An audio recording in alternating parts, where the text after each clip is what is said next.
कहते हैं डाली से टूटा हुआ फूल फिर से लग नहीं सकता है, मगर डाली मजबूत हो तो उस पर नया फूल खिल सकता है।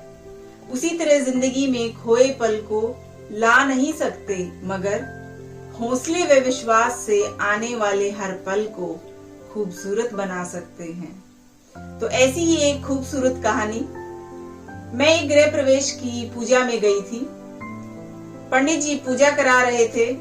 पंडित जी ने सबको हवन में शामिल होने के लिए बुलाया। सबके सामने जो है हवन सामग्री रख दी गई। पंडित जी मंत्र पढ़ते और कहते स्वाहा। लोग चुटकियों से हवन सामग्री लेकर अग्नि में डाल देते। गृह मालिक को स्वाहा कहने के साथ ही अग्नि में घी डालने की जिम्मेवारी सौंपी गई।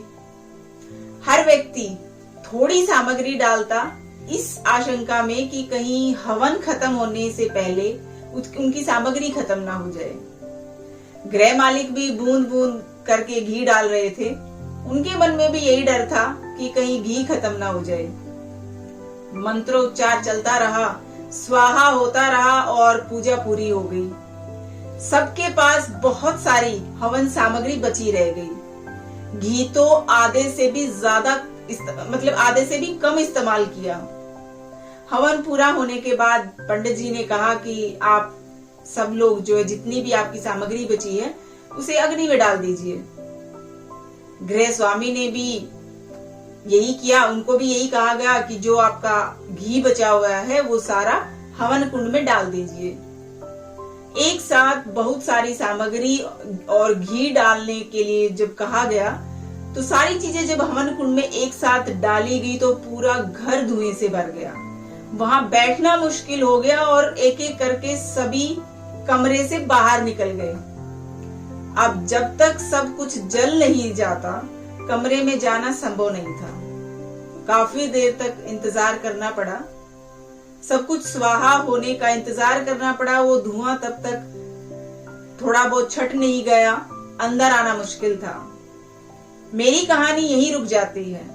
उस पूजा में मौजूद हर व्यक्ति जानता था कि जितनी हवन सामग्री उसके पास है उसे हवन कुंड में ही डालने हैं, पर सभी ने उसे बचाए रखा कि आखिर में सामग्री काम आएगी या कहीं पहले ही खत्म ना हो जाए।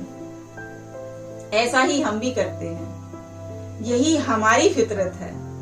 हम अंत के लिए बहुत कुछ बचाए रखते हैं, जो अंत में जमीन जायदाद बैंक बैलेंस जितना सब कुछ होता है वो सब यहीं पड़ा रह जाता है।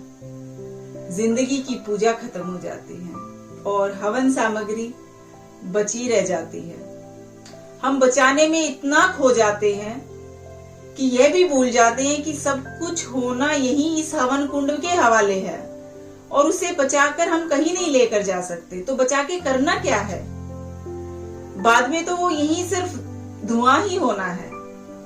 संसार हवन कुंड है और जीवन पूजा। एक दिन सब कुछ हवन कुंड में समाहित होना है। अच्छी पूजा वही है जिसमें हवन सामग्री का सही अनुपात में इस्तेमाल हो, न सामग्री खत्म हो न बची रह जाए। यही मैनेजमेंट हमें जिंदगी का करना है। दोस्तों, कहने को ये बहुत छोटी छोटी बातें हैं, लेकिन अगर जिंदगी में ढाल ले तो जिंदगी के मायने बदल देती हैं। दोस्तों, तो मुस्कुराना, शुक्राना और किसी का दिल न दुखाना। इसी के साथ बहुत जल्द फिर से मुलाकात होगी एक नई कहानी के साथ। तब तक अपना ख्याल रखिएगा।